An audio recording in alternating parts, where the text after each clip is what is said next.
السلام علیکم ورحمۃ اللہ وبرکاتہ۔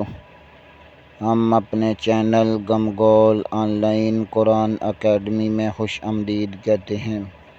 اللہم صلی علی محمد وعلی آل محمد کما صلیت علی ابراہیم وعلی آل ابراہیم انک حمید مجید۔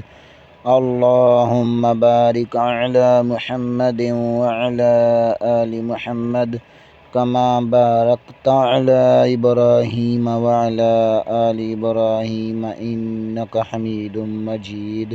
اللہ پاک سے دعا ہے کہ اللہ تعالی ہمیں اس نیک کام کا ثواب ہمارے والدین، ہمارے اساتذہ اکرام اور تمام مومن مردوں عورتوں کو عطا فرمائے، آمین ثم آمین۔ اعوذ باللہ من الشیطان الرجیم، بسم اللہ الرحمن الرحیم۔ آؤ تجوید سیکھیں کے سبق میں آج ہم حرکات کی دوسری قسم تنوین کے بارے میں پڑھیں گے۔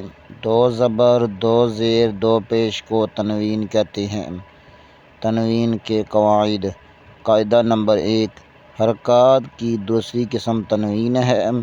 قاعدہ نمبر 2، دو زبر، دو زیر، دو پیش کو تنوین کہتے ہیں۔ قاعدہ نمبر 3، تنوین دو زبر، دو زیر، دو پیش تنوین یعنی نون ساکن کی آواز بناتی ہے۔ مثلاً تن، تین، تن۔ قاعدہ نمبر 4، تنوین وقف کی صورت میں ساکن پڑھی جاتی ہے۔ مثلاً کتاب سے کتاب، سلام سے سلام۔ آئیں ساکن کی تعریف پڑھ لیتے ہیں۔ ساکن، دال نما شکل کو جزم کہتے ہیں۔ جس حرف پر جزم ہو اسے ساکن کہتے ہیں۔ مثلاً میم، زیر، نون ساکن، من۔ قاعدہ نمبر 5، تنوین کے بعد اگر حروف مدہ الف، واو، یا میں سے کوئی حرف آ جائے تو وقف کی صورت میں ایک زبر پڑھا جائے گا اور ایک زبر کو گرا دیا جائے گا۔ مثلاً آدن سے آدا، ہدن سے ہدا۔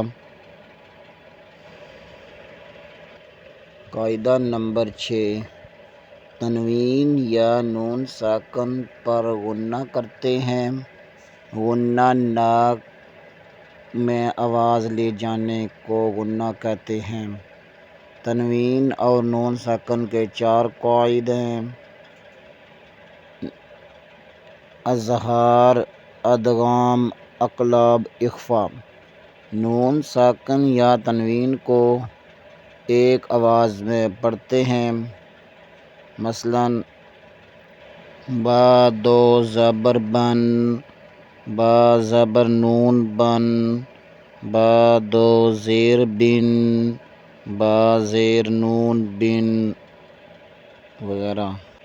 اگلے سبق میں ہم غنہ کے قواعد ایک ایک کر کے تفصیل سے پڑھیں گے۔